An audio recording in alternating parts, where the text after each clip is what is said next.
Howdy folks, I'm Brian, and here's some Reddit. Our first story is titled, Am I a Jerk for Buying One of My Kids a Car for Graduation, but not the other? So I have twins, a boy and a girl, who are just graduating high school. When they turned 16 and they both got their licenses, my wife and I bought them a car to share. My son proceeded to crash the car 6 times, totaling it on the last time.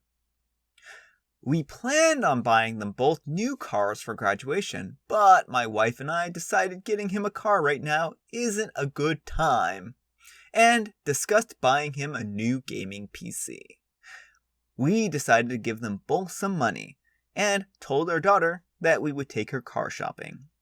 We told him that we didn't feel buying him a car right now was a good idea, and pitched the PC idea at him. He told us it wasn't fair that his sister gets a car and he doesn't, and we can't expect a teenager not to make some mistakes. We are staying strong on this idea, but his grandparents, who he called and complained to, agreed that it wasn't fair that our daughter got a new car and he doesn't. We aren't leaving him without a car. We said that he was welcome to borrow my car if he needed, since I work from home. Am I a jerk? All right, OP. The thing is that he kind of proved that he isn't really responsible enough for a vehicle right now. And maybe in the future you can ask him if in the future you want to set aside money for him for a new car. You can do that instead of getting a PC.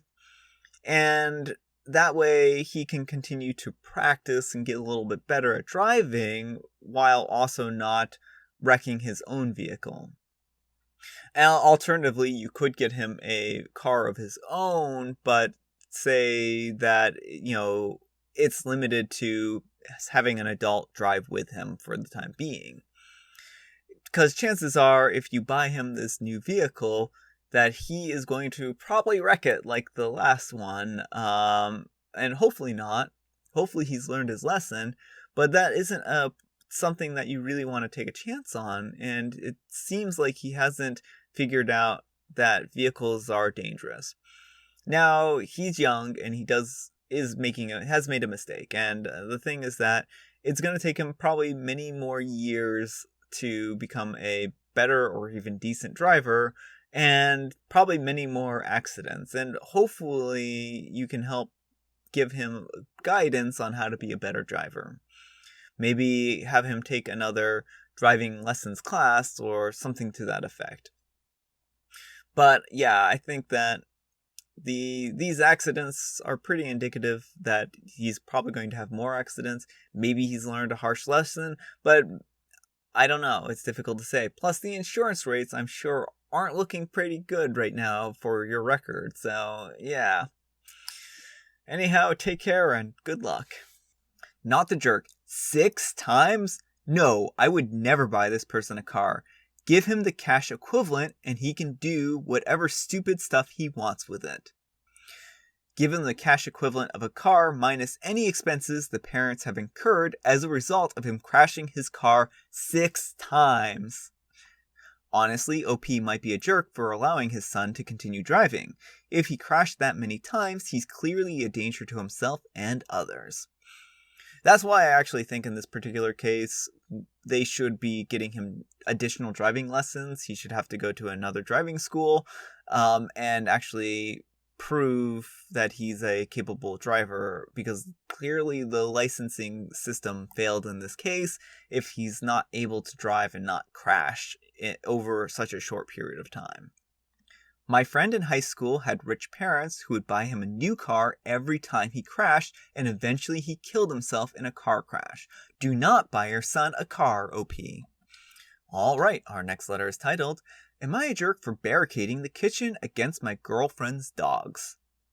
My girlfriend and I have this ritual. I see her every Thursday and Sunday because of the pattern of her shifts, which are almost always back to back, leaving her exhausted, and I come over and cook dinner for her. She has 4 British bulldogs. 2 of them are rescues with spinal bifida. I love the dogs. I think they're awesome. But whenever I cook, they drive me crazy. the two disabled dogs constantly go into the kitchen and wander around and get in the way. They get between your legs when you walk and sit behind you when you're at the stove. You think they're moving out of the way, but then they fall backwards and you trip over them. Cooking is seriously stressful for me in that kitchen, considering it's my main hobby. Take note, my girlfriend hates it too. I've heard her cursing after stumbling over them in there. The final straw came when I brought over a pot of pasta to the sink. I tried to step around the dog, but she lurched towards me and I tripped over her and nearly got boiling water all over the dog and myself. I fell down and threw the pot forward not to get burned. Very lucky. So I got some thin boarding and slid them into the entryways of the kitchen. I can see over them and the dogs have been fine.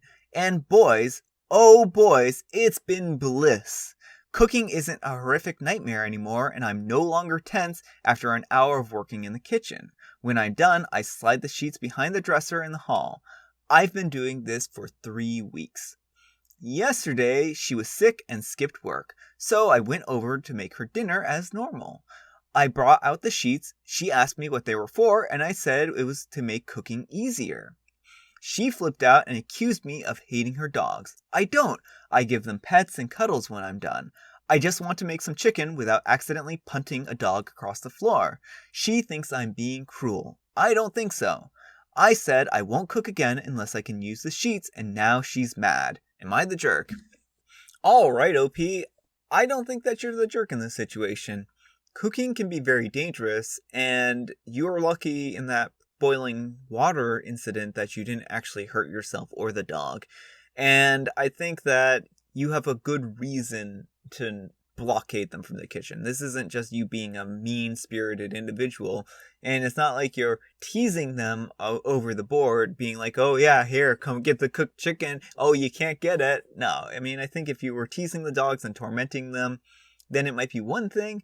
But you're doing this to make sure that they're safe. So this is kind of the opposite of, disliking the dogs. You're doing this because you want the dogs to be happy and healthy and safe and not being burnt by boiling water. I would sit down with your girlfriend and explain the situation, explain how they almost burnt you, that you almost end up really injuring them, and that this has been really stressful for you, and that you're not doing this out of hate for the dogs, but you're doing it out of love for them because you don't want them getting injured. And hopefully you two can talk about this and work things out, because no, I don't think that you're the jerk. She just might be really surprised to see this and, not understand why you don't want to hang around the dogs. So, I don't know. Hopefully you two can get this sorted. Anyhow, take care and good luck. Not the jerk. I can't comment on the discussion/argument you folks had after the fact, but I'm pretty sure she would be devastated if you somehow managed to get boiling water on her dog. Keeping pets out of the kitchen can totally be for their own safety, and that's what it sounds like here. Not the jerk. I'm thinking about his safety too. What if he decided getting burnt was not worth it and broke up with her? Or how about the fact that he isn't keeping the dogs from her, he's keeping them out of his way? She sounds selfish and unreasonable. Not the jerk, this situation is literally a safety issue. It's not like you block the kitchen all day. She's totally overreacting. Alright, our next letter is titled, Am I a jerk for telling my roommate she's not really a runner? My roommate decided that she was going to take up running. Yay, great! Being healthy is important. But she goes out and she'll run for like 10 minutes and at like 12-minute mile pace max. I've gone out with her a couple of times and honestly, I'm pretty sure I walk that fast. So don't get me wrong, any exercise is great, but what she is doing isn't running. So when she tells me she's going running, it's always bothered me. Sometimes when we're out with people, they'll ask her interest and she'll say she's a runner and it feels really disingenuous. I don't feel right about participating in half-truths. So the last time she said she was going running, I was like, cool, enjoy your jog, and would sort of step in to correct her anytime she described what she was doing as running. She finally brought it up today and asked if I had something I wasn't saying, so I told her point blank, whatever she's doing is great, but it isn't running. This seemed to really hurt her, and I thought putting a reality check on the situation was the right thing to do, but now I feel badly because she hasn't gone out since. Worrying that honesty is not the best policy in this situation after all. Am I the jerk for what I said? Alright, OP, I'm actually a big fan of honesty is the best policy, but this was unsolicited. You corrected her unnecessarily and in a pedantic way. She is running for all intents and purposes. It doesn't matter. You want to call it a jog, you can call it a jog. If she wants to call it running, she can call it running. And the only way she's going to get better is by doing it more often. People train, and when people train, they get better and better at whatever they're doing. And I think, again, you being pedantic like this was not helpful. Just let her call it whatever she wants to call it. It's not hurting you. It's not like you're participating in some kind of half-truth here. She's going out and exercising. So stop it. Don't be like this. You need to apologize to her and say that you were just being pedantic and what she's doing is perfectly fine and that you were just bothered because you're a jerk. I don't know. I don't know how you can make this up. But it's really unfortunate that you took somebody who was doing their best and tore them down instead of building them up. This is really not good. Build people up, don't tear them down. Anyhow, take care, good luck. You're the jerk. It's super hard to start running, and not everyone is super fast with a great pace right at the beginning. That's literally what training is for. She goes outside and runs at her pace, therefore she's a runner. Yeah, my thoughts exactly. LOL, you're gatekeeping running. You're the jerk, buddy. You're the jerk. It literally hurts no one that she says that she's running. Honestly, if she's going to keep going, then she's probably going to get faster and build endurance. Let her enjoy herself and take her own time to improve. What do you gain from correcting her? Alright, folks, that's all the time we have for today. I just want to kind of show the color-coded version of what I was working on yesterday. It's interesting here. It came out a little bit differently than what I was expecting. But still kind of an interesting pattern there. I have a whole bunch of these basically at different scales, so I just thought that this one's kind of interesting. So hopefully you enjoyed seeing it color-coded. Alright folks, that's all the time we have for today. I hope you enjoyed today's video. If you did, consider giving me a like. If you didn't, consider giving me a dislike. Thanks so much for watching, and I'll see you all tomorrow.